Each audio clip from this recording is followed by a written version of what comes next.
10ਵੀਂ ਜਮਾਤ ਦੇ ਪਿਆਰੇ ਬੱਚਿਓ, ਪਿਆਰ ਭਰੀ ਸਤਿ ਸ਼੍ਰੀ ਅਕਾਲ।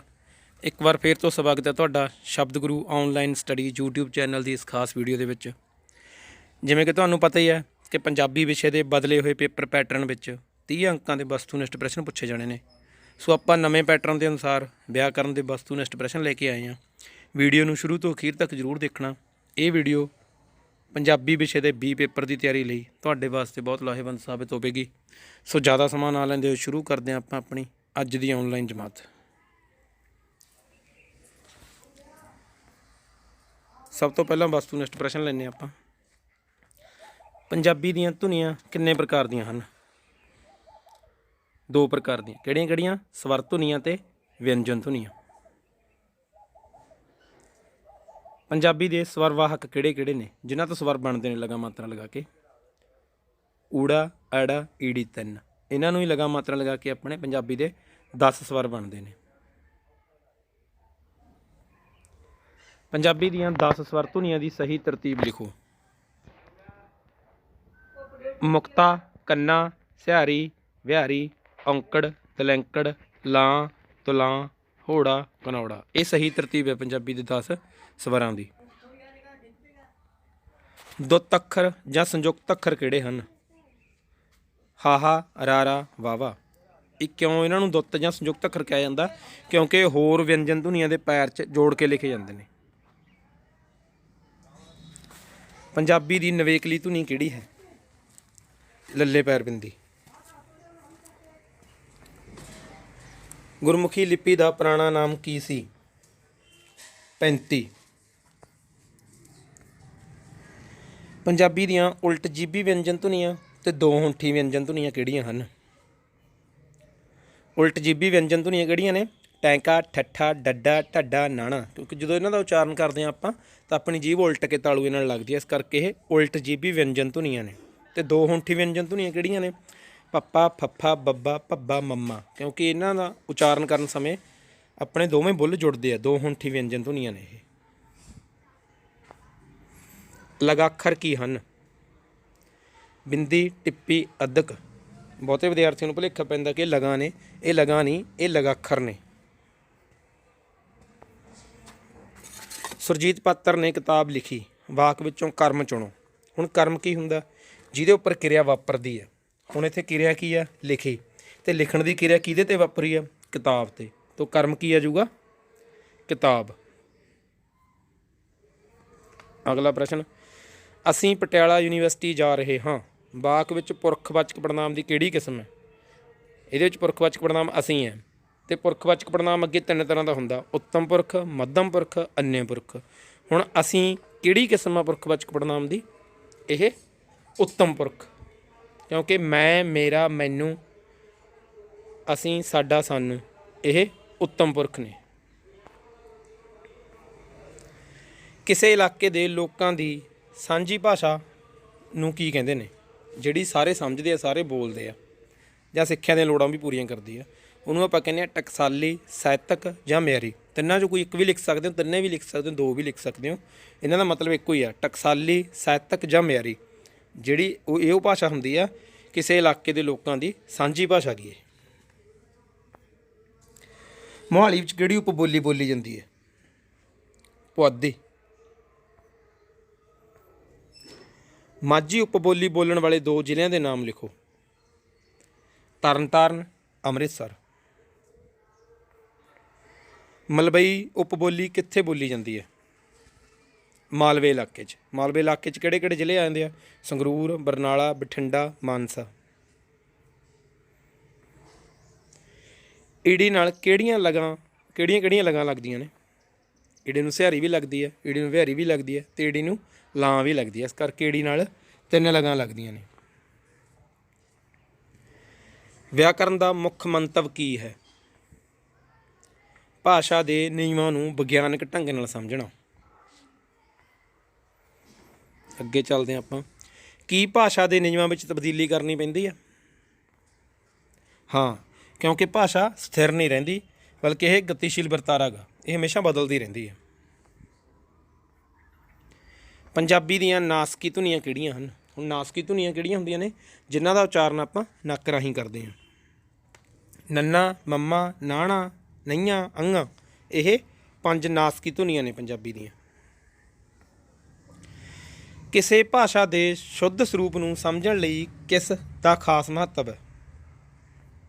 ਵਿਆਕਰਨ ਦਾ। ਭਾਸ਼ਾ ਦਾ ਸ਼ੁੱਧ ਸਰੂਪ ਜਦੋਂ ਅਸੀਂ ਸਮਝਦੇ ਹਾਂ ਤਾਂ ਉਹ ਕਾਹਦੇ ਨਾਲ ਸਮਝਿਆ ਜਾਂਦਾ? ਵਿਆਕਰਨ ਨਾਲ ਸਮਝਿਆ ਜਾਂਦਾ। ਵਿਆਕਰਨ ਦਾ ਸੰਬੰਧ ਲਿਖਤੀ ਭਾਸ਼ਾ ਨਾਲ ਹੈ ਜਾਂ ਬੋਲਚਾਲ ਦੀ ਭਾਸ਼ਾ ਨਾਲ? ਦੋਵਾਂ ਨਾਲ। ਵਿਆਕਰਨ ਦਾ ਸੰਬੰਧ ਦੋਵਾਂ ਭਾਸ਼ਾਵਾਂ ਨਾਲ ਹੈ, ਲਿਖਤੀ ਨਾਲ ਵੀ ਹੈ ਅਤੇ ਬੋਲਚਾਲ ਦੀ ਭਾਸ਼ਾ ਨਾਲ ਵੀ ਹੈ। ਭਾਸ਼ਾ ਦਾ ਪਹਿਰਾਵਾ ਕਿਸ ਨੂੰ ਕਿਹਾ ਜਾਂਦਾ ਹੈ? ਲਿਪੀ ਨੂੰ। ਵਿਆਕਰਨ ਦੇ ਕਿੰਨੇ ਅੰਗ ਹਨ? 4 ਅੰਗ। ਧੁਨੀ ਬੋਧ, ਸ਼ਬਦ ਬੋਧ, ਅਰਥ ਬੋਧ, ਵਾਕ ਬੋਧ।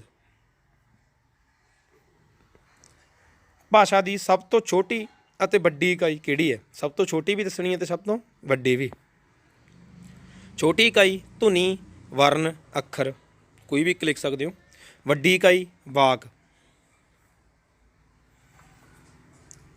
ਵਿਆਕਰਨ ਦੇ ਕਿਸ ਭਾਗ ਅਧੀਨ ਸ਼ਬਦਾਂ ਦਾ ਅਧਿਐਨ ਕੀਤਾ ਜਾਂਦਾ ਹੈ? ਸ਼ਬਦ ਬੋਧ ਦੇ ਅਧੀਨ ਸ਼ਬਦਾਂ ਦਾ ਅਧਿਐਨ ਕਰਦੇ ਹਾਂ ਆਪਾਂ। ਇਕੱਠਵਾਚਕ ਨਾਮ ਦੀ ਉਦਾਹਰਨ ਦਿਓ। ਭੀੜ, ਸੈਨਾ, ਜਮਾਤ, ਟੋਲੀ, ਇਹ ਸ਼ਬਦ ਇਕੱਠਵਾਚਕ ਨਾਮ ਨੇ। ਉਹ ਗੱਡੀਆਂ ਉਤਰਿਆ ਵਾਕ ਵਿੱਚ ਕਿਸ ਕਾਰਕ ਦੀ ਉਦਾਹਰਨ ਹੈ? ਇਹ ਵਾਕ ਕਿਹੜਾ? ਇਹ ਕਿਸ ਕਾਰਕ ਦੀ ਉਦਾਹਰਨ ਹੈਗੀ? ਅਪਾਦਾਨ ਕਾਰਕ ਦੀ। ਪੰਜਾਬੀ ਵਿੱਚ ਫਾਰਸੀ ਸ਼ਬਦਾਂ ਲਈ ਕਿਹੜੀਆਂ ਧੁਨੀਆਂ ਦਾ ਵਾਧਾ ਕੀਤਾ ਗਿਆ ਹੈ? ਪੈਰ ਬਿੰਦੀ ਵਾਲੇ 5 ਅੱਖਰ ਆਪਾਂ ਲੈਂਦੇ ਹਾਂ। ਸੱਸੇ ਪੈਰ ਬਿੰਦੀ, ਖੱਖੇ ਪੈਰ ਬਿੰਦੀ, ਗੱਗੇ ਪੈਰ ਬਿੰਦੀ, ਜੱਜੇ ਪੈਰ ਬਿੰਦੀ ਅਤੇ ਫੱਫੇ ਪੈਰ ਬਿੰਦੀ। ਖੱਖਾ ਸਵਰ ਧੁਨੀ ਹੈ ਜਾਂ ਵਿਅੰਜਨ? ਹੁਣ ਆਪਾਂ ਸ਼ੁਰੂ 'ਤੇ ਪੜ੍ਹਿਆ ਸੀ ਕਿ ਧੁਨੀਆਂ 2 ਪ੍ਰਕਾਰ ਦੀਆਂ ਨੇ, ਸਵਰ ਧੁਨੀਆਂ ਅਤੇ ਵਿਅੰਜਨ ਧੁਨੀਆਂ। ਹੁਣ ਜੇ ਆਪਾਂ ਇੱਕ ਅੱਖਰ ਲੈ ਲਈਏ, ਇੱਕ ਵਰਨ ਲੈ ਲਈਏ ਖੱਖਾ, ਇਹ ਸਵਰ ਧੁਨੀ ਹੈ ਕਿ ਵਿਅੰਜਨ ਧੁਨੀ ਹੈ?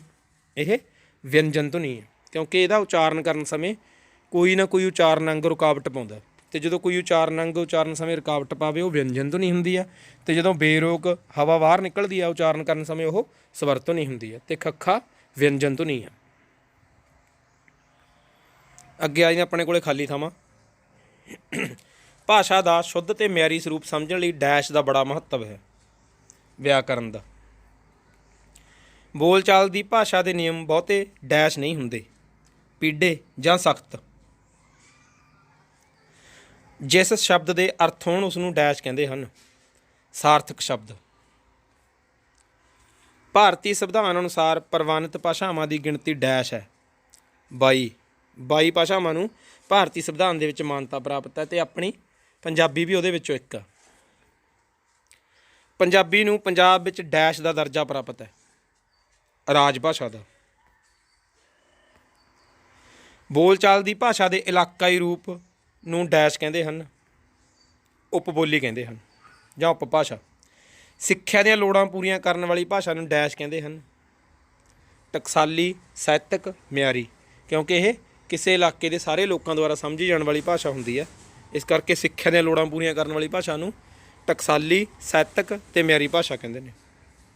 ਧੁਨੀ ਦਾ ਅਰਥ ਡੈਸ਼ ਹੈ? ਆਵਾਜ਼।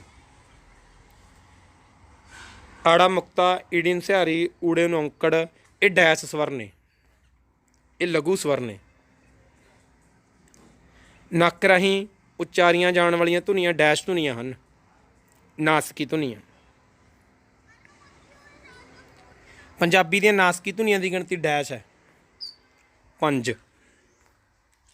ਗੁਰਮੁਖੀ ਲਿਪੀ ਦਾ ਦੂਜਾ ਨਾਮ ਡੈਸ਼ ਹੈ? 35। ਅੱਗੇ ਮੁਹਾਵਰਾ ਪੂਰਾ ਕਰੋ। ਉਡੀਕ ਉਡੀਕ ਕੇ, ਅੱਗੇ ਡੈਸ਼ ਆ, ਇਹਨੂੰ ਆਪਾਂ ਪੂਰਾ ਕਰਨਾ, ਬੁੱਢਾ ਹੋ ਜਾਣਾ। ਉਖਲੀ ਵਿੱਚ, ਅੱਗੇ ਡੈਸ਼ ਆ, ਸਿਰ ਦੇਣਾ। ਆਪਣੇ ਪੈਰੀਂ ਆਪ ਕੁਹਾੜਾ ਮਾਰਨਾ। ਅੰਨੇ ਅੱਗੇ ਦੀਦੇ ਗਲਣੇ। ਇੱਟ ਨਾਲ ਇੱਟ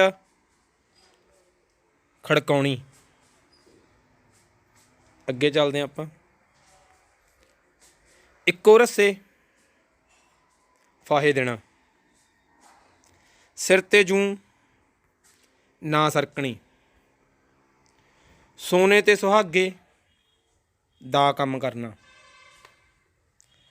ਹੱਥਾਂ ਤੇ ਸਰੋਂ ਜਮਾਉਣੀ। ਕੁੱਜੇ ਵਿੱਚ ਸਮੁੰਦਰ ਬੰਦ ਕਰਨਾ। ਠੀਕ ਗਲਤ। ਸਭ ਤੋਂ ਪਹਿਲਾਂ ਆ ਜਾਂਦਾ ਆਪਣੇ ਕੋਲੇ, ਭਾਸ਼ਾ ਦਾ ਸ਼ੁੱਧ ਤੇ ਮਿਆਰੀ ਸਰੂਪ ਵਿਆਕਰਨ ਦੇ ਨਿਯਮਾਂ ਨਾਲ ਸਥਾਪਿਤ ਹੁੰਦਾ ਹੈ। ਠੀਕ। ਨਿਰਾਰਥਕ ਸ਼ਬਦਾਂ ਦੇ ਅਰਥ ਨਹੀਂ ਹੁੰਦੇ। ਠੀਕ। ਪੰਜਾਬੀ ਲਿਖਣ ਲਈ ਦੇਵਨਾਗਰੀ ਢੁਕਵੀਂ ਲਿਪੀ ਹੈ। ਗਲਤ। ਪੰਜਾਬੀ ਲਿਖਣ ਲਈ ਢੁਕਵੀਂ ਲਿਪੀ ਗੁਰਮੁਖੀ ਹੈ ਅਤੇ ਦੇਵਨਾਗਰੀ ਹਿੰਦੀ ਲਿਖਣ ਲਈ ਢੁਕਵੀਂ ਲਿਪੀ ਹੈ, ਇਸ ਕਰਕੇ ਇਹ ਗਲਤ ਹੈ। ਪੰਜਾਬੀ ਦੇ ਦੀਰਘ ਸਵਰਾਂ ਦੀ ਗਿਣਤੀ 7 ਹੈ। ਠੀਕ। ਊੜੇ ਨਾਲ 4 ਲਗਾਂ ਲੱਗਦੀਆਂ ਹਨ। ਗਲਤ। ਊੜੇ ਨਾਲ 3 ਲਗਾਂ ਲੱਗਦੀਆਂ ਨੇ, ਔਂਕੜ, ਹੋੜਾ ਅਤੇ ਦਲੈਂਕੜ। ਹੋੜਾ ਆਪਾਂ ਊੜੇ ਦਾ ਮੂੰਹ ਖੁੱਲ੍ਹਾ ਛੱਡ ਕੇ ਪਾਉਂਦੇ ਹਾਂ, ਊੜੇ ਨੂੰ ਔਂਕੜ, ਊੜੇ ਨੂੰ ਹੋੜਾ ਅਤੇ ਊੜੇ ਨੂੰ ਦਲੈਂਕੜ, 3 ਲਗਾਂ ਲੱਗਦੀਆਂ ਨੇ, ਇਸ ਕਰਕੇ ਇਹ ਗਲਤ ਹੈ। ਅੱਗੇ ਚੱਲਦੇ ਹਾਂ। ਮੁਕਤਾ ਸਵਰ ਧੁਨੀ ਦਾ ਕੋਈ ਚਿੰਨ੍ਹ ਨਹੀਂ ਹੁੰਦਾ। ਠੀਕ। 2 ਅੱਖਰਾਂ ਦੇ ਮੇਲ ਤੋਂ ਬਣੇ ਅੱਖਰ ਨੂੰ ਲਗਾਖਰ ਕਹਿੰਦੇ ਹਨ। ਗਲਤ। 2 ਅੱਖਰਾਂ ਦੇ ਮੇਲ ਤੋਂ ਬਣੇ ਅੱਖਰ ਨੂੰ ਦੁੱਤ ਅੱਖਰ ਜਾਂ ਸੰਯੁਕਤ ਅੱਖਰ ਕਹਿੰਦੇ ਆਪਾਂ, ਅਤੇ ਲਗਾਖਰ ਕਿਹੜੇ ਹੁੰਦੇ ਆ? ਬਿੰਦੀ, ਟਿੱਪੀ, ਅੱਧਕ। ਇਸ ਕਰਕੇ 2 ਅੱਖਰਾਂ ਦੇ ਮੇਲ ਤੋਂ ਬਣੇ ਅੱਖਰ ਨੂੰ ਲਗਾਖਰ ਨਹੀਂ, ਸੰਯੁਕਤ ਅੱਖਰ ਜਾਂ ਦੁੱਤ ਅੱਖਰ ਕਹਿੰਦੇ ਨੇ, ਇਹ ਗਲਤ ਹੈ। ਗੁਰਮੁਖੀ ਲਿਪੀ ਵਿੱਚ 5 ਲਗਾਖਰ ਹਨ। ਇਹ ਵੀ ਗਲਤ ਹੈ, ਮੈਂ ਹੁਣੇ ਦੱਸ ਕੇ ਹਟਿਆ। ਗੁਰਮੁਖੀ ਲਿਪੀ 'ਚ 3 ਲਗਾਖਰ ਨੇ, ਬਿੰਦੀ, ਟਿੱਪੀ ਅਤੇ ਅੱਧਕ। ਕਿਰਿਆ ਦੀ ਵਿਸ਼ੇਸ਼ਤਾ ਦੱਸਣ ਵਾਲੇ ਸ਼ਬਦ ਨੂੰ ਕਿਰਿਆ ਵਿਸ਼ੇਸ਼ਣ ਕਹਿੰਦੇ ਹਨ। ਠੀਕ। ਉੱਤਰ ਇੱਕ ਬਹੁਅਰਥਕ ਸ਼ਬਦ ਹੈ। ਠੀਕ। ਸੋ ਅੱਜ ਦੀ ਆਪਣੀ ਆਨਲਾਈਨ ਜਮਾਤ ਇੱਥੇ ਹੀ ਸਮਾਪਤ ਹੁੰਦੀ ਹੈ। ਜੇਕਰ ਤੁਹਾਨੂੰ ਇਹ ਵੀਡੀਓ ਵਧੀਆ ਲੱਗੀ ਤਾਂ ਲਾਈਕ, ਕਮੈਂਟ ਅਤੇ ਸ਼ੇਅਰ ਜ਼ਰੂਰ ਕਰ ਦਿਓ। ਜੇਕਰ ਚੈਨਲ ਨੂੰ ਹਾਲੇ ਤੱਕ ਸਬਸਕ੍ਰਾਈਬ ਨਹੀਂ ਕੀਤਾ ਤਾਂ ਚੈਨਲ ਨੂੰ ਸਬਸਕ੍ਰਾਈਬ ਵੀ ਕਰ ਲਓ, ਤਾਂ ਜੋ ਸਾਡੀ ਹਰ ਇੱਕ ਵੀਡੀਓ ਤੁਹਾਡੇ ਤੱਕ ਪਹੁੰਚਦੀ ਰਹੇ। ਆਪਾਂ ਤੁਹਾਡੇ ਵਾਸਤੇ ਹੋਰ ਮਹੱਤਵਪੂਰਨ ਵਿਸ਼ਿਆਂ 'ਤੇ ਵੀਡੀਓਜ਼ ਲੈ ਕੇ ਆਉਂਦੇ ਰਹਾਂਗੇ। ਸਾਰਿਆਂ ਦਾ ਧੰਨਵਾਦ। ਸਾਰਿਆਂ ਨੂੰ ਪਿਆਰ ਭਰੀ ਸਤਿ ਸ਼੍ਰੀ ਅਕਾਲ।